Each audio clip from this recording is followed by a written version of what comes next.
આજની શરૂઆત થઈ છે મારા બપોરના રસોઈ બનાવવાથી અને સાંજે પૂરી થઈ છે અથાણું બનાવવાથી. એટલે આજે જુઓ મેનુમાં છે સમારેલી કેરી અને ભાખરી બનાવી છે, ભાત બનાવ્યું છે અને બટેકા ડુંગળીનું સરસ મજાનું શાક બનાવ્યું છે.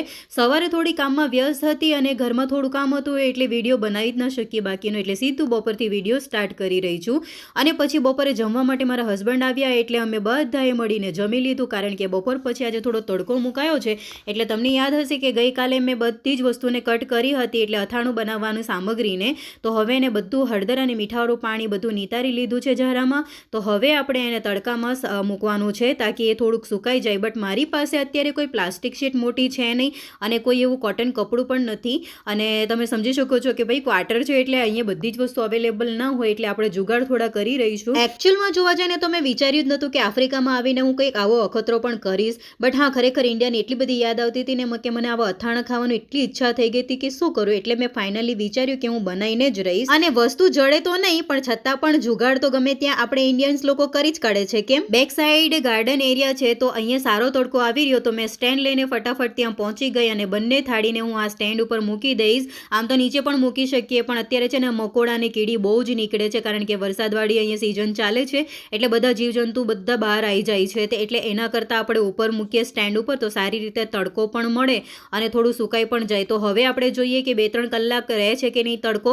બટ અત્યારે તો વાતાવરણ સરસ મજાનું ખુલેલું હતું અને બંને બાળકો અહીંયા ગાર્ડન એરિયામાં રમી રહ્યા હતા.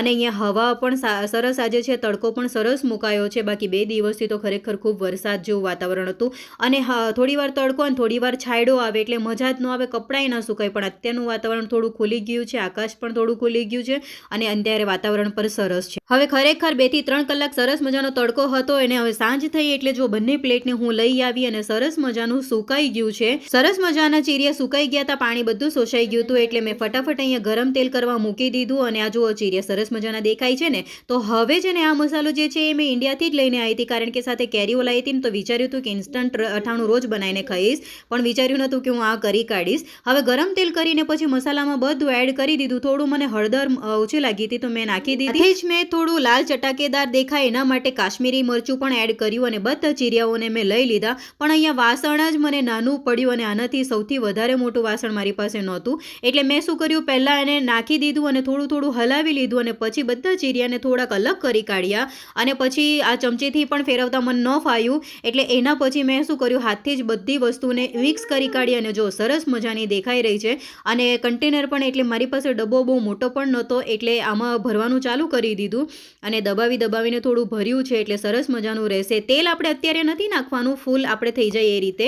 અને એક દિવસ આપણે ઓવરનાઇટ રાખશું, ક્યાંક તો કાલે થોડોક તડકો આપશું, પછી એમાં તેલ ગરમ કરીને ઠંડુ કરીને પછી આપણે એમાં નાખીશું, એટલે શું લાંબા સમય સુધી આ સચવાયેલું રહે અથાણું. હવે આ કન્ટેનરમાં જેટલું દબાઈને ભર્યું ને એટલું તો આવી ગયું. મને લાગ્યું જ કે થોડુંક બચી જ જશે, બટ હવે જેટલું એમાં આવ્યું ને એ મેં ભરી કાઢ્યું અને બાકીનું થોડુંક બચ્યું ને એ અથાણું મેં બીજા નાના ડબ્બામાં ભરી લીધું. એટલે આવી રીતનું દેખાઈ રહ્યું છે. જુઓ સરસ મજાનું દેખાય છે અને ખાવાનું મન થઈ જાય છે. અને બાકીનું થોડું બચ્યું તમે બીજા ડબ્બામાં ભરી લીધું અને હવે આને ઇન્સ્ટન્ટ ખાવામાં લઈ લઈશું. તો આજનો વિડીયો તમને કેવો લાગ્યો જરૂર કહેજો અને અથાણું તમને કેવું લાગ્યું એ પણ મને કહેજો. ને હા, આવા ડેલી વ્લોગ આપણે આવવાના જ છે. હવે આપણા ડેલી વ્લોગ રોજે રોજ આવતા સ્ટાર્ટ થઈ ગયા છે અને સાથે લોંગ વ્લોગ પણ આવે છે. તો મારી ચેનલ ઉપર જઈને બધા જ વિડીયો જોઈ શકો છો મિત્રો. અને રોજ જ વ્લોગને જોવા માટે ચેનલને સબસ્ક્રાઇબ કર્યા વગર ના જતા. આવજો મિત્રો, જય શ્રી કૃષ્ણ, મળીશું કાલે.